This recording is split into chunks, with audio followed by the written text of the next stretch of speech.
That's it. Like for me, like, it's going to be a year now and it has not affected me in any way. There's no complications, or it's not like my menstrual cycles have changed or anything like that. My hormones, everything is back to normal. How much did the process cost you?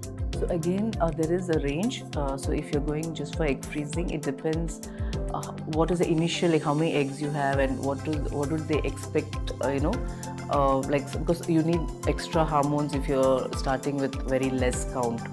They think that egg freezing is only for people who cannot get pregnant or who might have some problems or some other health issues, like cancer or something, that they cannot have it at a later date. But I feel that it did not have to have so much of a thing around it, so much of mystery or so much of a thing that, oh my god, no, or not all can do egg freezing. If you can afford it, and if it's something that doable, based on your schedule and all, just do it.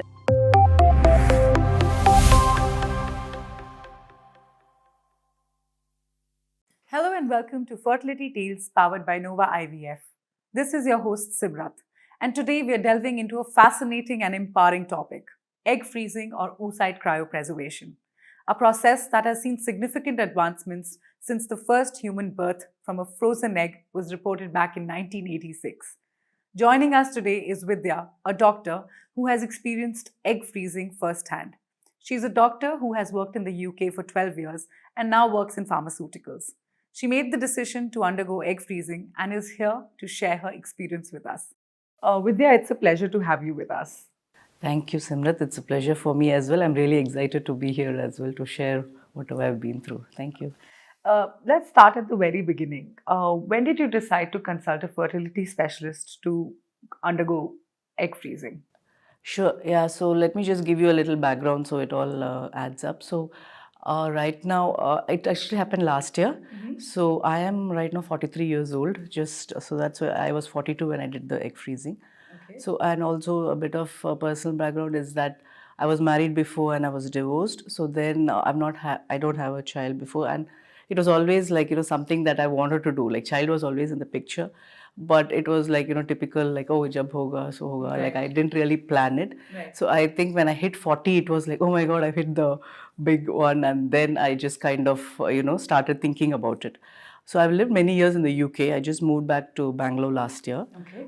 So at that time, around that, after 40, I did do some research in UK itself. So I have heard about it because of that. And also since I'm a medical doctor myself, it is familiar, but it was not something, it's something like it's always happening to someone else. It's not Right. something that, I am thinking of personally doing. So when I thought about it, I did inquire, but then, UK, the logistics is different because there were only some places like central London, they were doing more, whereas where I was staying much outside. So Okay. those kind of things, and also, the healthcare accessibility was a bit difficult for me at that point. So I just thought about it. And again, it was not, then when I moved to India last year, I was talking, so Dr. Mahesh, who's my consultant in the Nova IVF, he is actually known to us like a family friend. So again, I come from a family of doctors. My mom herself is a gynecologist, and we have other gynecologists in the family. Okay. So yeah, we do have awareness. But again, so I met him, and that was it. So he was the one. At that time, I was 42.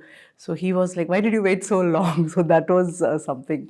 Then immediately we did the scan, and then he said, "Yeah, so the egg freezing would be an option." Okay, at least you, in the initial scans, you were able to tell that you wanted to go through egg freezing? Yes. So again, it was very dramatic. So literally, I did the scan with him, and he said, "Yeah, let's do it. If it's something you want, let's do it ASAP because it's already, age, and also in the scan, the count was much less, like the follicle count, and so that's why he said that let's do it ASAP." So I was just thinking about it, and then I went home. And I got my period. He said, "You have to come on the second day of the period." And I was like, "I've already got my period now." And I called him back. "Shall I come tomorrow?" He's like, "Okay, come tomorrow." So it was meant to be, I guess, because I could have waited. He said, "Yeah, now that you've decided, you might as well do it this cycle." So again, it was all like happened very quickly. So next day, again, I was back to the center, and then I ended up, starting the process. Yeah. Was egg freezing always on your mind to? Yeah, again, I think it is like, how your personal experience is, and, over a period of time. It was, again, I never thought I would have to do it.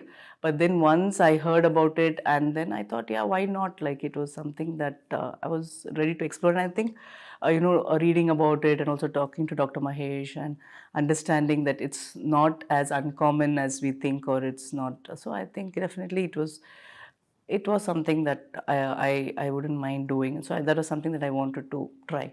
Vidya, can you walk us through the tests that you underwent during your fertility assessment? What were they like? Sure, yeah. So it starts, as I said, on the second day of your period. You'll first go in. So overall, you'll have like 3 scans. So it is a whole thing would be around 12 days. So it starts with the second day of period, and then you have the scan where you actually check the follicles, like how much you have the count.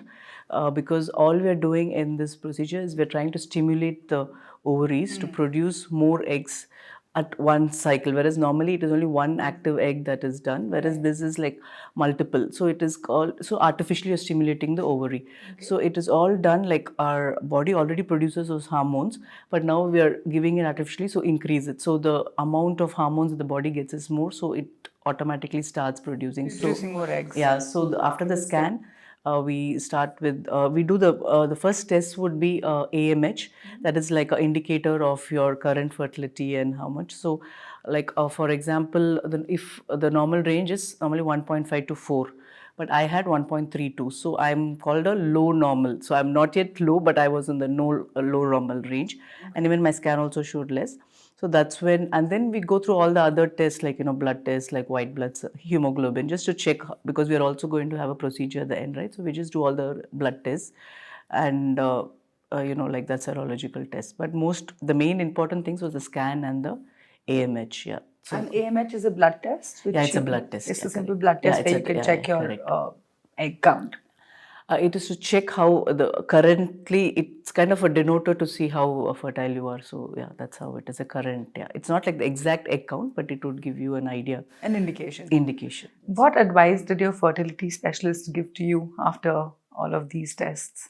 Yeah, so we went through that all the tests, and he said, yeah, it is good because you're still in the low normal, because I was below 1 would consider low.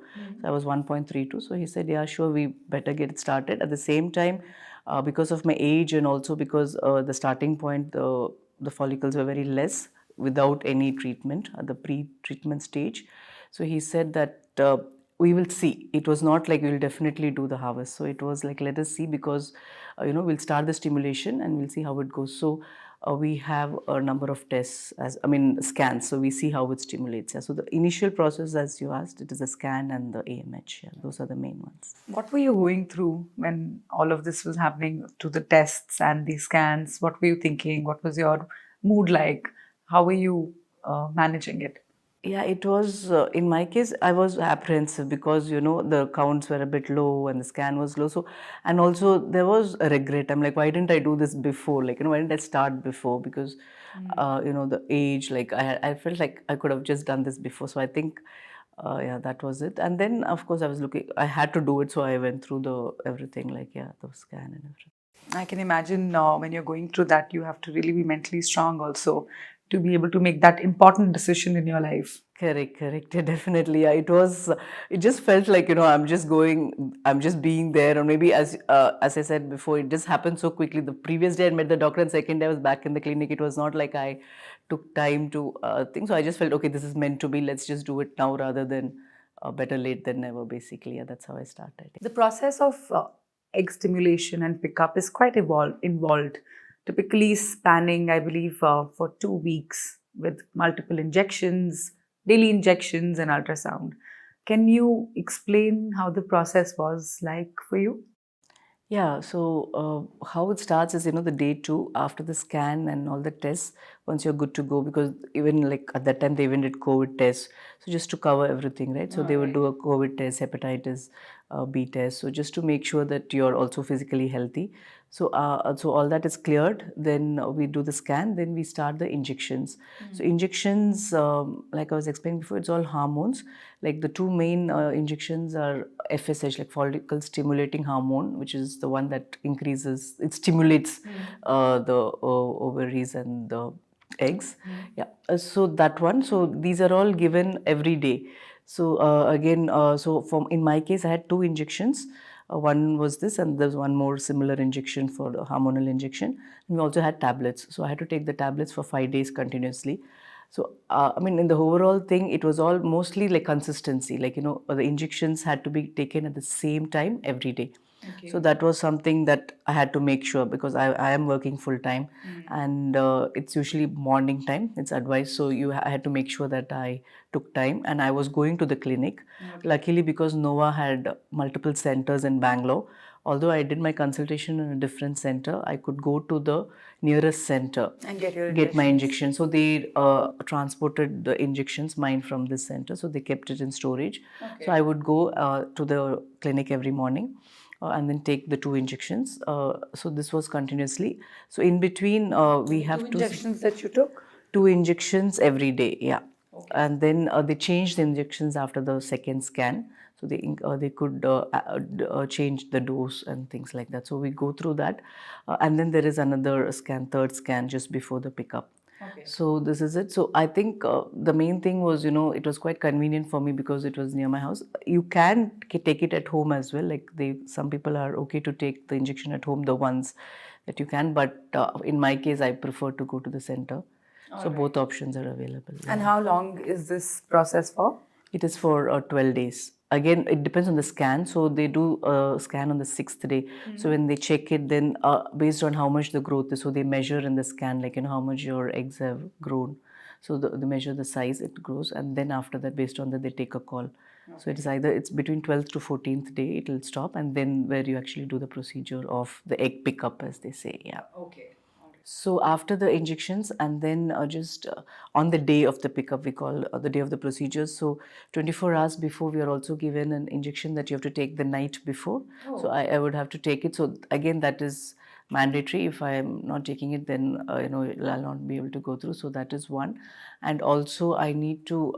We also have anesthetist consultation, because I'll be having under general anesthesia. yes. Okay. So I have a complete anesthetist pre-assessment again, to check whether I'm fit for anesthesia.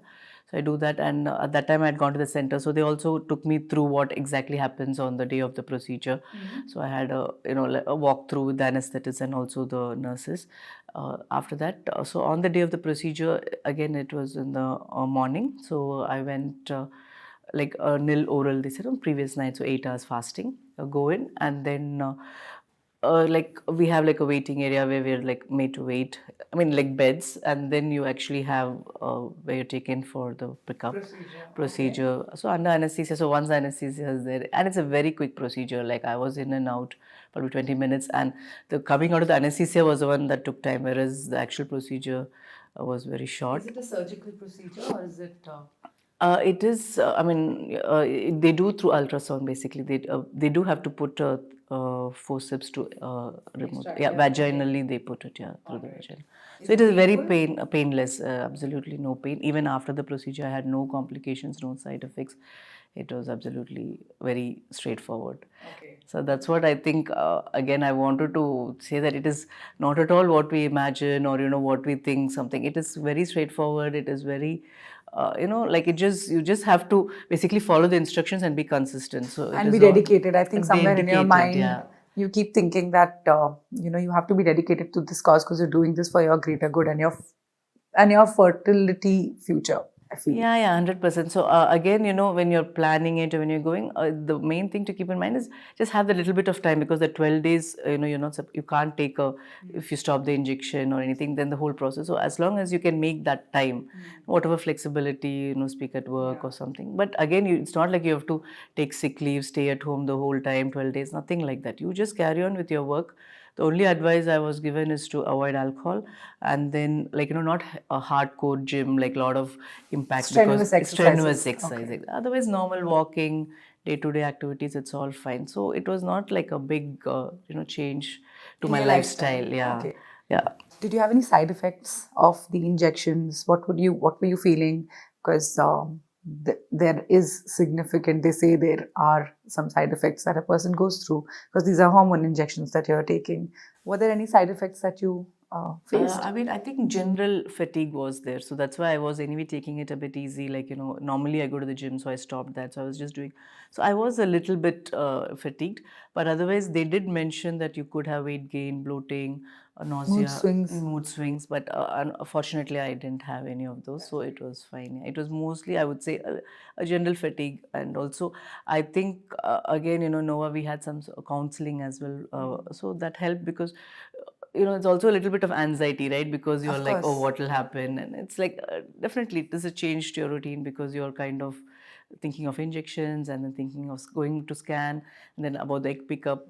That was the first time I had anesthesia. Like, and I've never had a procedure with anesthesia. So there's always all that little bit apprehension. But I think overall, it is quite straightforward, yes. It's wonderful to know how dedicated you were to the cause and also how easily you were able to manage this. I'm not going to say easy, I will not discount that fact, but I'm sure you were your psychological bent of mind was also positive to go through this. Yes, yes, yeah. I think, when you're in that environment and when you're surrounded by people who are, I had the confidence when I spoke to Dr. Mahesh that, he has done many procedures like this and, you feel at ease. And also the whole setup, they were very understanding and considerate. So, in fact, the day of my procedure was Diwali. So, and then the entire team was working and I was feeling bad for them. The morning 6 o'clock, they're all there because, it was Diwali, but they're like, it doesn't stop because eggs don't stop for Diwali. So we were all like just there like a normal day. So even my mom was there with me. So we went and did the procedure. And yeah, after a couple of hours, I just gave them some sweets extra for Diwali. That was it. But they're very nice. Like, so again, it's all like, it's all part, it just goes very well in the. All right. How many cycles of this process did you undergo, and were you given any guidance on how many eggs should be frozen and how many should be picked up? Like, yes. So I normally the recommendation is 1 to 3 cycles. In my case, I've done 2. So I did last year, end of last year and beginning of this year. So I've done 2. So for now, we have left it just to see how it goes because I am hoping to have the child again through with this egg. So I've just left it, but usually up to 3 cycles you can do. let's talk about the financial aspect. I think a very important aspect where people have to make this decision also. How much did the process cost you?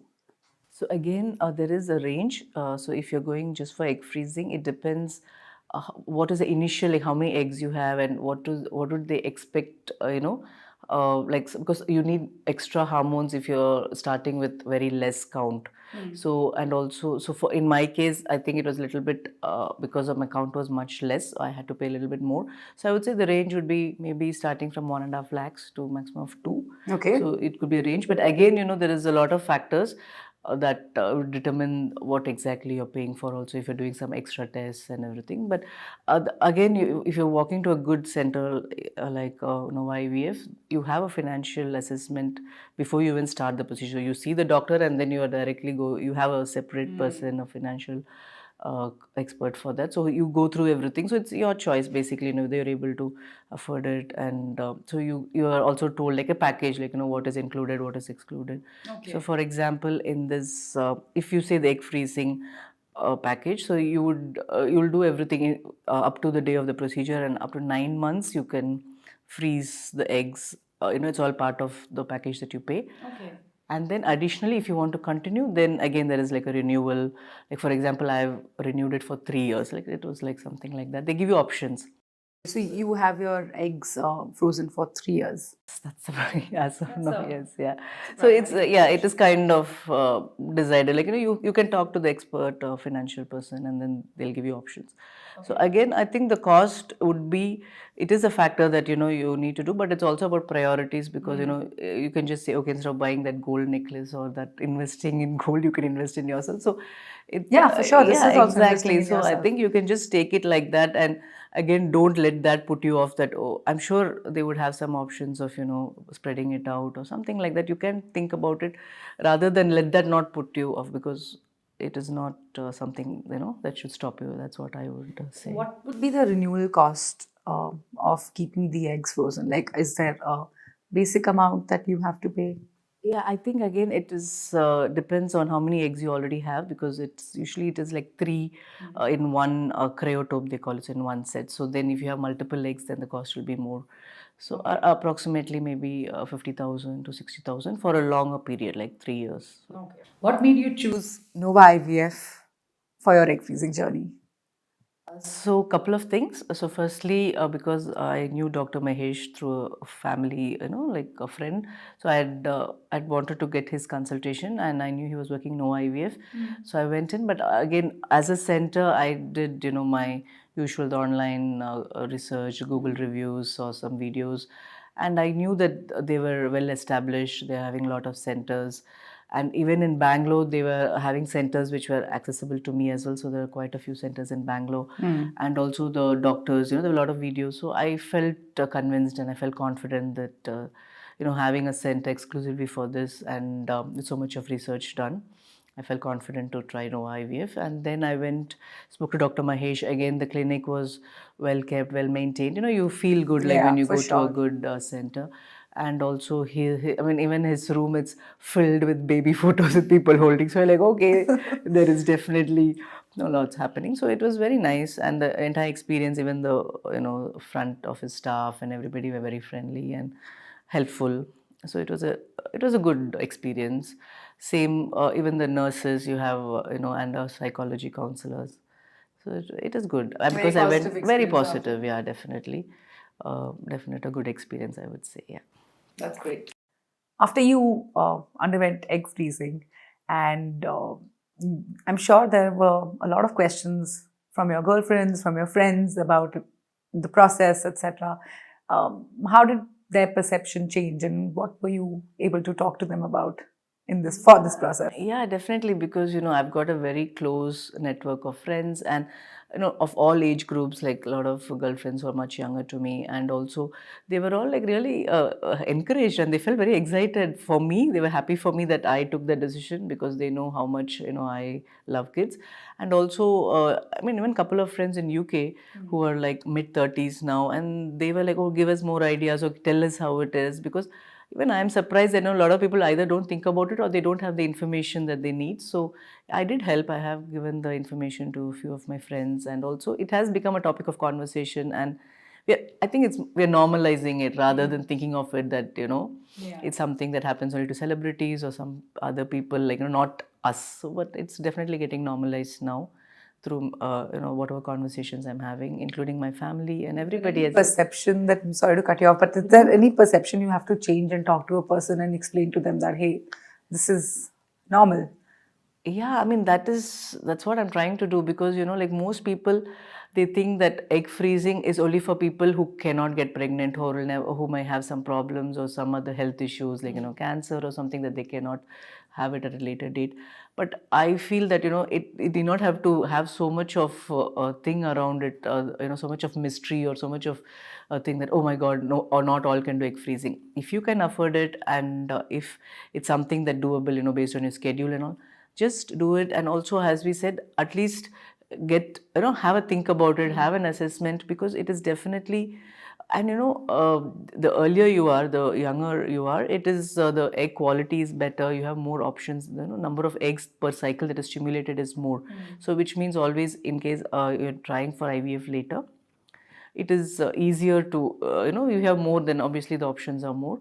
So all that, I think it's just nicer to keep it in mind, and just realize that there are there are options, and not think of it as a either or. If I do this, I can't do this, nothing like that. You just do it as a thing, and that's it. Like for me, like it's going to be a year now, and it has not affected me in any way. There's no complications, or it's not like my menstrual cycles have changed or anything like that. My hormones, everything is back to normal.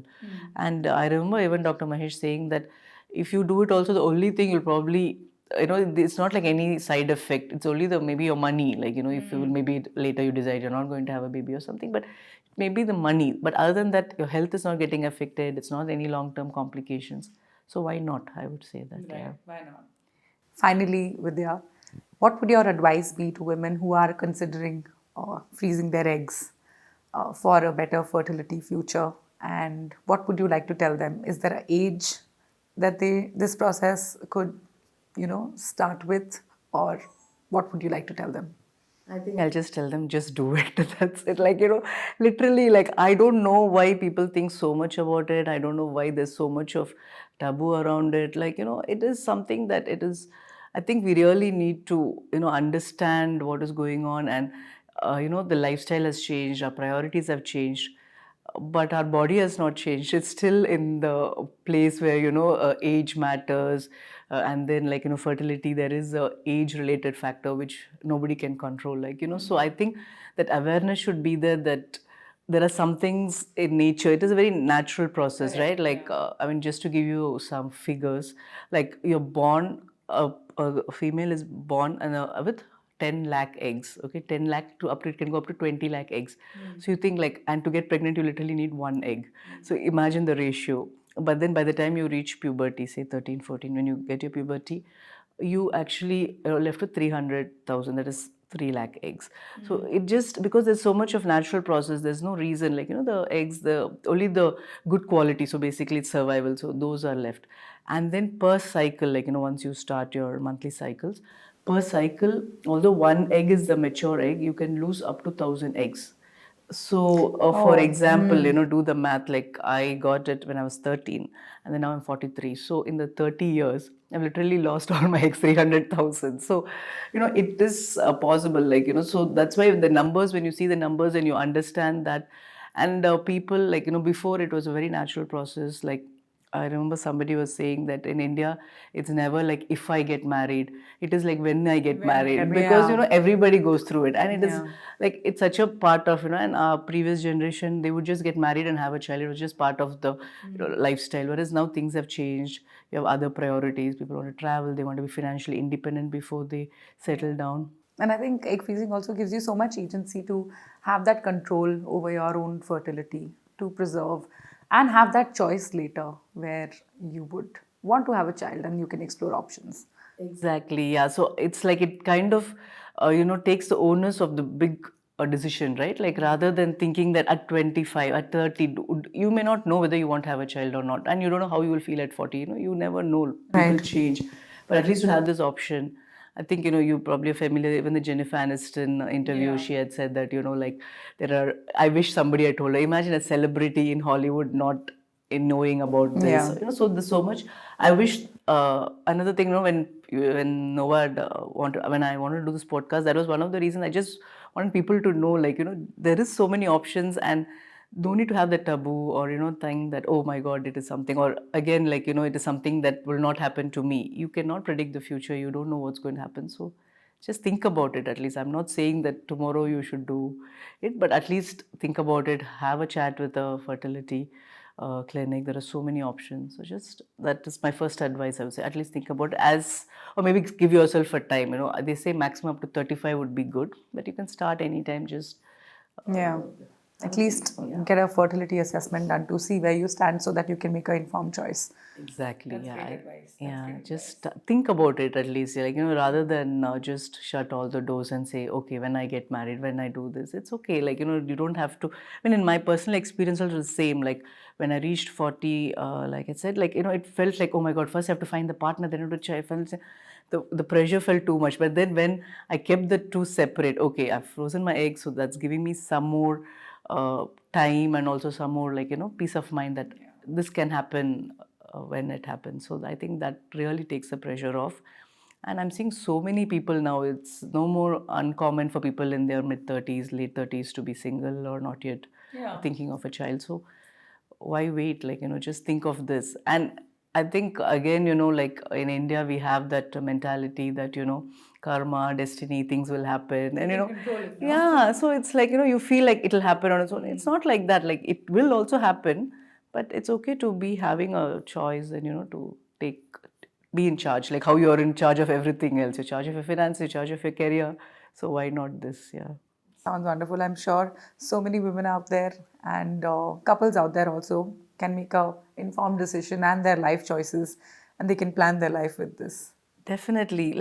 I've lived in UK for 12 years, and I can tell you that in UK it's not this accessible. And then in India now, there are so many centers are there, so much information is there. So why wait? It's not like, okay, maybe the cost is a factor, but again, it's something that can be worked on, or whatever the priorities. If the family is a barrier, then you can make them understand. So there are so many things, and if you believe it, just go for it. All I'm saying is just open your mind a little bit, just think about it. It's not that tomorrow it will happen to you or it has to happen to you, but at least have that conversation or have that thought. Yeah. Thank you so much, Vidya. This conversation has been so enlightening and also so fascinating. At the same time, it's going to help so many people make this choice and also at least open this world to information. And also, thank you for sharing your personal journey with us and letting the world know that this is something that they could also consider. Thank you so much. Definitely. Thank you. Yeah, it's a pleasure, and I wish everybody in this journey all the best. And you're not alone. There's plenty of support out there. There are, there's online information. There are doctors. So I think just stay Awareness is calm. the But key. yeah, that's Yeah. it. Just go with it. Yeah, definitely. Just do it. That's it. Thank you, Vidya, for sharing your insights and experience. It's incredibly valuable for anyone considering egg freezing as an option for their fertility journey. To our listeners, thank you for joining us for this enlightening conversation on fertility tales powered by Nova IVF. Stay tuned for more episodes where we continue to explore and demystify the world of fertility treatments. As we wrap up today's insightful episode on egg freezing, it's important to understand who might benefit from this remarkable technology. Oocyte cryopreservation or egg freezing isn't just a choice. For many, it's a necessary step in preserving fertility. Women undergoing cancer treatment, such as chemotherapy or pelvic radiation, which can significantly impact fertility, often consider egg freezing. It's also a vital option for those facing surgeries that might damage their ovaries. Moreover, women at the risk of premature ovarian failure due to chromosomal issues or those with a family history of early menopause may also find security in egg freezing. This option extends to individuals with ovarian diseases who might have to get their ovaries removed or those with genetic mutations. And let's not forget about fertility preservation for social or personal reasons. Many choose to delay childbearing due to various life circumstances or career plans. Egg freezing offers them the empowerment to make choices about their reproductive future on their own terms. Whatever the reason may be, egg freezing stands as a testament to the incredible advancements in reproductive technology and offers hope and options to those facing diverse fertility challenges. To our listeners, if you find yourself or know someone in any of these situations, remember you are not alone. Advances in fertility treatments like egg freezing provide a path to parenthood that fits your unique life story. Thank you for joining us on Fertility Tales powered by Nova IVF. This is your host Simrat. Stay tuned for more episodes where we continue to explore the fascinating world of fertility treatments and share empowering stories. Take care and see you in the next episode. Don't forget to like, share, and subscribe. Thank you.